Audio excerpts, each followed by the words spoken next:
மதுரை அஞ்சல் பயிற்சி மையத்தில் நான் வாழ்ந்த வாழ்க்கையை விடைபெறுதல் விழாவில் வார்த்தைகளால் வர்ணித்த போது. அஞ்சல் பயிற்சி மையம். அஞ்சல் வெறும் வார்த்தை அல்ல, நம் நெஞ்சில் பாயும் ஊற்று. இமயம் முதல் குமரி வரை விளைச்சல் தரும் நாற்று. இதன் வளர்ச்சியை பார்த்து மற்ற துறைகளும் போகும் தோற்று. கடைகோடி மனிதன் கூட பங்கேற்று தன் வருங்கால வாழ்விற்கு சேமிப்பான் பெரும் சொத்து. நாம் அனைவரும் ஒன்றிணைந்து கைகோர்த்து நம் குறைகளை சரிபார்த்து நகர்த்திச் செல்வோம் அடுத்த கட்ட வளர்ச்சிக்கு முன்னெடுத்து. அனைவரும் அறிவோம், அஞ்சல் ஒரு பெருங்கடல். ஆகையால் என்னுள் உதித்தது அதை பற்றிய தேடல். தேடலால் அதிகரித்தது பிடிசி பற்றிய ஆவல். ஆவலால் அலங்கரித்தேன் ஒரு கவி கலந்த சொல்லாடல்.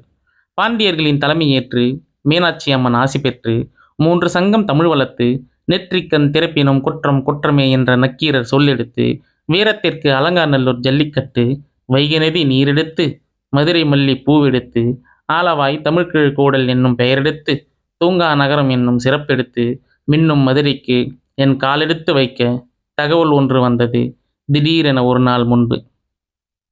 மனதிலே மகிழ்ச்சி, கண்களில் கலக்கம்.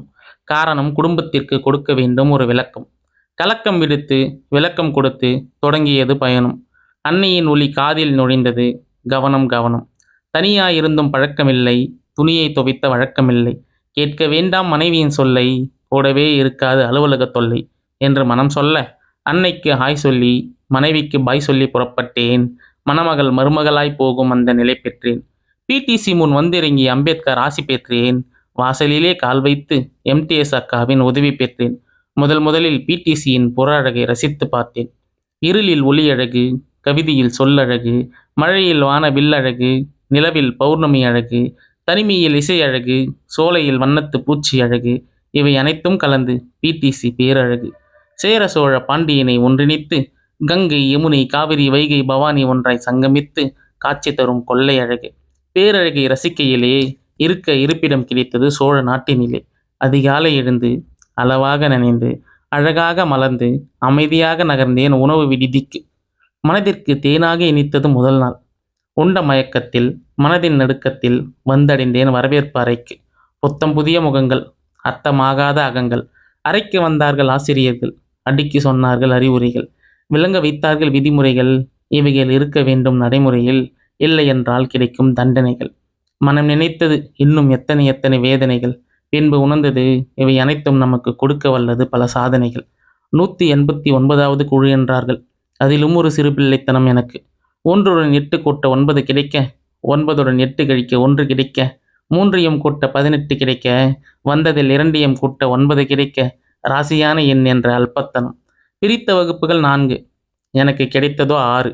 பெயருக்கு ஏற்றாற்போல் தடைகளை உடைத்து தொடங்கியது 55 நாள் பிடிசி பயணம்.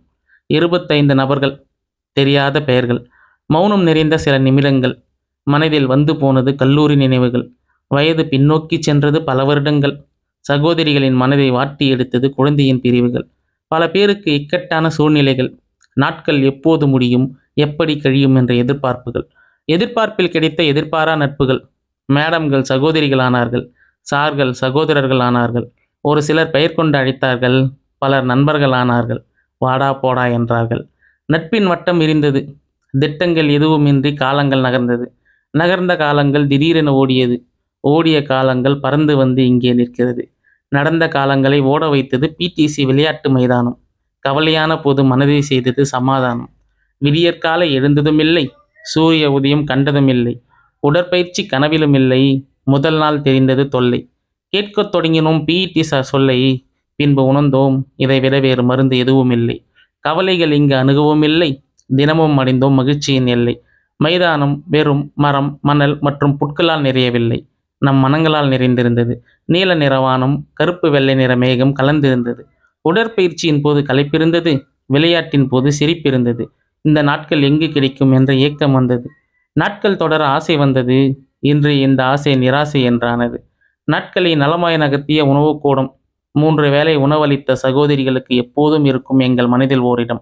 அவர்கள் முகத்தில் கற்றோம் இருந்தோம்பல் என்ற பாடம். 3 வேளை சமைக்காமல் கிடைத்தது இந்த சாதம். என் சகோதரிகளுக்கு இனி கிடைக்கப் போவதில்லை இந்த வரம். சுத்தம் சுகாதாரம். மழை வெயில் பாராமல் உழைத்த 2 கரம். அரவணைப்பில் அந்நியராய் நினைத்தது எங்கள் மனம். அதனால் வணங்கி விடைபெறுகிறேன் உங்கள் பாதம். இந்த 2 திங்கள் என் வாழ்வின் வசந்த காலம். என் மனமறியும் உங்களுக்கும் இது பொற்காலம். இந்த 2 திங்களை விலை பேசி நினைக்கிறேன், நாட்காட்டியில் காணாமல் போக சொல்லி. தூது அனுப்புவேன் மீண்டும் இந்த நாட்களை வரவைக்க சொல்லி. எதிர்பார்த்து காத்திருப்பேன், நாள் பார்த்து பூத்திருப்பேன் மீண்டும் இந்த நாட்களுக்காக. வாரம் ஒரு முறை தேர்வு, ஆசிரியர் மாணவர் என்ற உறவு, மறந்த கல்லூரி நினைவு, பள்ளிக்கூட கனவு, இந்த மரங்கள் அளித்த காற்று, பல கோட்டம் கொடுத்த நட்பு. எப்போது கிடைக்கும் மீண்டும் இந்த வாய்ப்பு? மனம் எப்படி ஏற்கும் இந்த பிரிவு? காலம் கொடுத்த இந்த உறவை காலத்தின் மீதே பழியிட்டு யதார்த்தம் எனும் சொல் கொண்டு விடை பெறுகிறேன் விழிகளின் ஓரம் கண்ணீர் விட்டு. நன்றி, வணக்கம்.